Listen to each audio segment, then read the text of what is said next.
Қазіргі таңда мүше әлсіздігі деген ең кең тараған аурулардың бірі болды. Маған күніне 10-15 пациент келеді мүше әлсіздігімен. Олардың әртүрлі себептері бар. Біреуі жаңағындай жыныстық қатынас кезінде мүшем жатып қалады. Біреуі болса жыныстық қатынасқа түспей жатып мүшем әлсіз болып тұрады. Біреуі айтады, мүлдем жаңағындай бұрынғыдай қатты қатайып тұрмайды, әлсіз болып тұрады, былқ-сылқ етіп қалады деген жағдайлар болып жатады. Одан кейін даже кейбір пациенттер бар, даже мен жұбайыммен жыныстық қатынасқа түсетін кезде миымда психологически уже қорқыныш пайда болады. Қазір мүшем тұрмай қалса не істеймін деген секілді. Бұның барлығы мүше әлсіздігінің белгілері. Бұның себептері өте көп.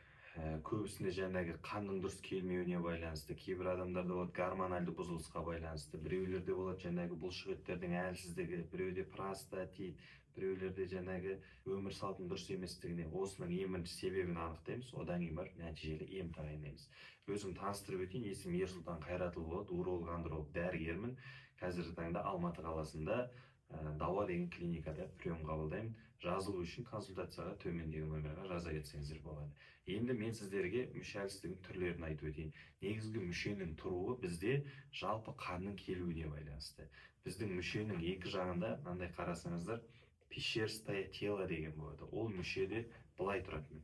Осының іші тесік болады, губка секілді. Осыған қан күшті келетін болса, бізде мүшеміз мықты болып тұрады. Егер қан дұрыс келмесе, бұл әлсіз болады. Және де бұл келген қанның кетуі де бар. Осы кететін қан бізде венамен келеді. Егер венамызда вена-окклюзивный синдром деп айтылады, сода қандай да бір өзгерістер, ауытқулар болатын болса, келген қан тұрмай сразу артқа кетіп, соның салдарынан да мүше әлсіздігі болып жатады. Одан кейін салдар гормонға байланысты. Еркектік гормон тестостерон дейді, соның төмендеуіне байланысты. Әйелдік гормон эстрогеннің көтерілуіне байланысты. Осының салдарынан да болып жатады. Кейбір жігіттер болады, аталық бездерінің размерлері кішірек болып, осының салдарынан тестостерон дұрыс бөлінбейтін кездерде осы мүше әлсіздігі байқалып жатады көбімізде. Одан кейін простатит. Не себеп? Простатиттің қабынуына байланысты. Ол простатиттің түрлері де өте көп, ол келесі тақырыпта қозғала кетеді. Осы простатит кезінде жамбас астауында келетін қан тамырлар қысылып, қан айналым дұрыс болмай, соның салдарынан мүшеге де қан дұрыс келмейді. Одан кейінгі мәселе психоэмоционалды жағдай. Қорқыныштар, мүшем тұрмай қалса не істеймін, қыздың алдында, әйелінің алдында ұят болып қалса не істеймін деген қорқыныш сезімдері, еркектің өз-өзіне деген неуверенности, осының барлығы әсер етеді.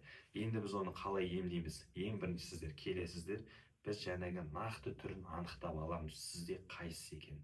Одан кейін барып қана соған ем тактика қолданылады. Қазір 21 ғасыр, неше түрлі аппараттар бар, неше түрлі емнің түрлері бар, мүшеге салынатын әртүрлі профилактикалық уколдарымыз бар, сонымен қатар ішетін витаминдеріміз бар.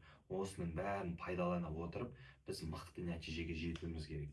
Сонда ғана біздің еркектік күш-қуатымыз күшейе түседі, өз-өзімізге деген сенімділігіміз артады. Былайша айтқан кезде әйеліміздің алдымызда еңсемізді тік көтеріп жүре аламыз.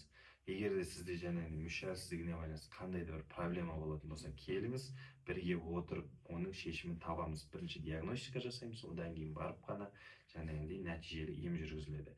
Біздің клиникамыз Алматы қаласында орналасқан. Толық ақпарат білу үшін төмендегі номерге жаза кетіңіз, біз сізді күтеміз.